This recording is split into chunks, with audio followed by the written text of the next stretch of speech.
దేవుడు నాతో ఉంటే దేన్నైనా ఓడిపోగలమా? దేవుడు నాలో ఉన్నట్టయితే నేను ఎక్కడైనా ఓడిపోతానా, లేకపోతే నేను లొంగిపోతానా? లేదు. ఎందుకు? ఎప్పుడైతే నువ్వు తిరిగి జన్మించావో నువ్వు మతం మార్చలేదు, నువ్వు దేవునితో ఏకమయ్యావు.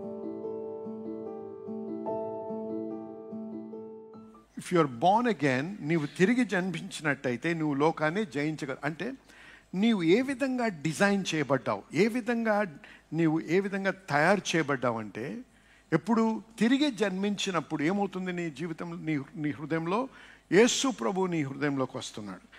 దేవుడు నీలో ఉన్నాడు. ఏమన్నాడు వాక్యంలో? Christ in you the hope of glory అన్నాడు. మీలో ఉన్న క్రీస్తు మహిమ నిరీక్షణ అయి ఉన్నాడు. Hallelujah. That is the mystery of the gospel అన్నాడు. సువార్త మర్మము. సువార్త మర్మం ఏంటంటే యేసు ప్రభు నీ జీవితంలో, నీ హృదయంలో, నీలో జీవించడం. గమనించండి, ఇప్పుడు ఏమైంది? మన డిఎన్ఏ మారుతుంది. దేవుని యొక్క డిఎన్ఏతో నింపబడుతున్నాం. దేవుని యొక్క శక్తితో, దేవుని యొక్క జ్ఞానముతో, దేవుని యొక్క ఆలోచన విధానంతో దేవుడు మనల్ని ఆ విధంగా డిజైన్ చేశాడు. ఈ డిజైను, ఈ డెస్టినీ దేవుడు ఎప్పుడైతే ఉంచాడో, దేవుడు నాతో ఉంటే దేన్నైనా ఓడిపోగలమా?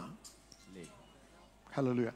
దేవుడు నాలో ఉన్నట్టయితే నేను ఎక్కడైనా ఓడిపోతానా, లేకపోతే నేను లొంగిపోతానా?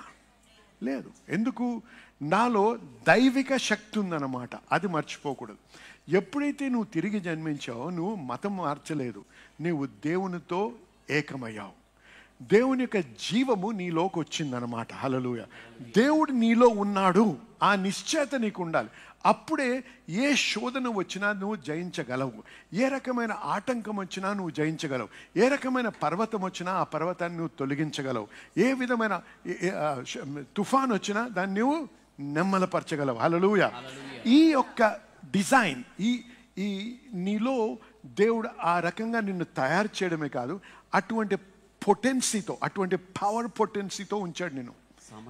సామర్థ్యం నీలో ఉంచాడు. కానీ అది ఆటోమేటిక్గా పనిచేయదు. ఏ విధంగా రిలీజ్ చేయబడుతుంది అంటే నీ విశ్వాసము ద్వారా. అందుకే అన్నాడు, ఈ లోకమును జయించిన విజయము ఎలాగా? మన విశ్వాసమే. ఏ దాంట్లో విశ్వాసము? దేవుడు మనలో చేసినటువంటి అంశం పైన విశ్వాసం. హల్లెలూయా. ఏం చేశాడు? నిన్ను తిరిగి జన్మనిచ్చాడు. తిరిగి జన్మించడం అంటే ఆయన మనలో ఉన్నాడు. ఆ నమ్మకము, ఆ విశ్వాసంలో నేను ఎదగాలి. ఇది నీవు ధ్యానించాలి. ఇప్పుడు చూడండి, రెండు గమనించాలి ఇక్కడ. విశ్వాసం అంటే మైండ్తో అగ్రీ చేయడమే కాదు, దాన్ని మెంటల్ అసెంట్ అంటాం. ఇప్పుడు ఒక మాట అడుగుతాను. దేవుడు ఆ రోజుల్లోనే కాదు, ఇప్పుడు కూడా అందరినీ స్వస్థపరచగలడు అని నమ్ముతున్నారా? చేతులు ఎత్తండి. నమ్ముతున్నారు. చేతులు ఎత్తిన మీలో ఎంతమంది అనారోగ్యంతో ఉన్నారు? చాలామంది ఉన్నారు కదండి. ఎందుకు మరి? నువ్వు నమ్ముతున్నావు కానీ నీకు అనారోగ్యం ఉంది. మరి దాన్ని నమ్మకం అన్నారు, దాన్ని అగ్రిమెంట్ అంటారు. ఒక ఏకీభవించడం. దేవుని వాక్యము చదివి అవును నేను నమ్ముతున్నాను అంటాం. ఆ నమ్మకం దేంతో చేస్తున్నాం? మన మైండ్తో చేస్తున్నాం. మెంటల్గా మనం దాన్ని డిసగ్రీ చేయటం లేదు. అంటే దాంతో అపనమ్మకం, నేను నమ్మను అంటం లేదు. నమ్ముతాను, యేసు ప్రభువుని నమ్ముతున్నాను, ఆయన చేయగలను నమ్ముతున్నాను. కానీ ఇప్పుడు నీకు చేస్తాడా? చేస్తాడేమో అంటే ఆ విశ్వాసం లేదు. విశ్వాసము అనేది మనసుకు సంబంధించినది కాదు, ఆత్మకు సంబంధించినది. అర్థమైన ఆమె అని చెప్పాలి.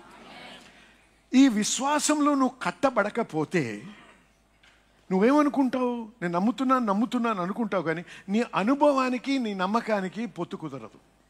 ఎందుకు? నువ్వు నిజమైన విశ్వాసంలో నడవటం లేదు. నిజమైన విశ్వాసంలో నడిచినట్టయితే నీ అనుభవము, నీ విశ్వాసము ఏకీభవిస్తాయి, రుజువు ఉంటుంది. హల్లెలూయా.